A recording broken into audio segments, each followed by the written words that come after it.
Attach ಆದಾಗೆ 1 ಎಕರೆ 8 ಗುಂಟೆ ಒಂದು land ಬಂದ ನೋಡಿ. ಎದ್ದು ಬಸ್ ಮಾಡಿ ಸುತ್ತ ಜಾಲಿ ಫೆನ್ಸಿಂಗ್ ಮಾಡಿದ್ರೆ ಕೋಲಾರ ಕಲ್ಲು ಹಾಕಿ ವಿಲೇಜ್ಗೆ ಹತ್ರವಾಗಿರೋ ಲ್ಯಾಂಡು.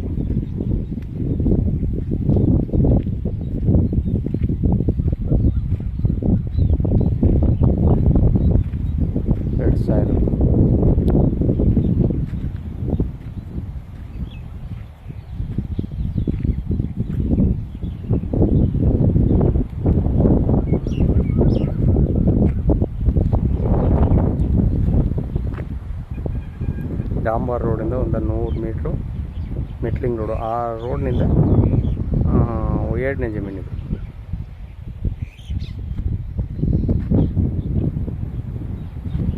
ಒಳ್ಳೆ ವಾಟರ್ ಬೆಡ್ ಜಾಗ ಇದು. ಮೈಸೂರಿಗೆ 47 ಕಿಲೋಮೀಟ್ರ್ ಆಗುತ್ತೆ.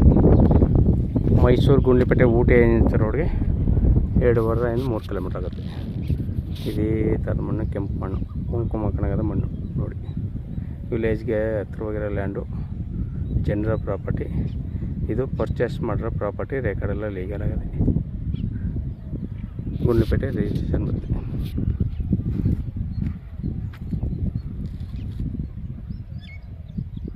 ಸುತ್ತಲೂ ಹದ್ಬಸ್ತ್ ಮಾಡಿ ಜಾಲಿ ಫೆನ್ಸಿಂಗ್ ಮಾಡಿ ಗೇಟ್ ಹಾಕಿ ರೆಡಿ ಮಾಡಿ ಬಿಟ್ಟಿರೋದು ಅಷ್ಟೇ ಲ್ಯಾಂಡು. ಒಳ್ಳೆ ವಾಟರ್ ಬೆಡ್ ಜಾಗ ನೋಡಿ. ಪಕ್ಕದಲ್ಲೆಲ್ಲವೇ ಬಾಳೆ ಆಗ್ಬಿದ್ದಾರೆ. ಬಾಳೆ ನೋಡಿದ್ರೆ ನೀವು ತಿಳ್ಕೊಬೋದು ಇಲ್ಲೆಲ್ಲ ಒಳ್ಳೆ ವಾಟರ್ ಬೆಡ್ ಜಾಗ ಅದ. ನೀರು ಒಳ್ಳೆ ನೀರದ. ರೈಟ್ ಹೇಳಿಲ್ಲ, ರೈಟು ತಿಳ್ಕೊಂಡು ಕೆಳಗಡೆ ಹಾಕಿರ್ತೀನಿ. ಜನರ ಪ್ರಾಪರ್ಟಿ ಬೇಕಾಯ್ತಿರೋದು.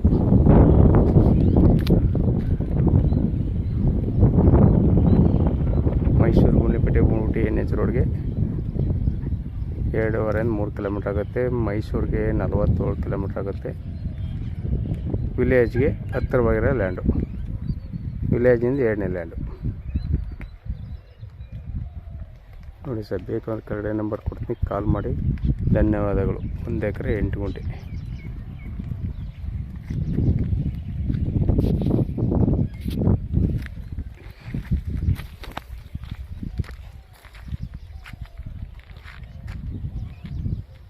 ಇದು ಸರ್ಕಾರಿ ರೋಡು ನೋಡಿ. ಕಲ್ಲು ಕಾಂತ, ಈ ಕಲ್ಲಿನಿಂದ ಅಲ್ಲಿವರೆಗೆ ಇದು 25 ಅಡಿ ರಸ್ತೆ.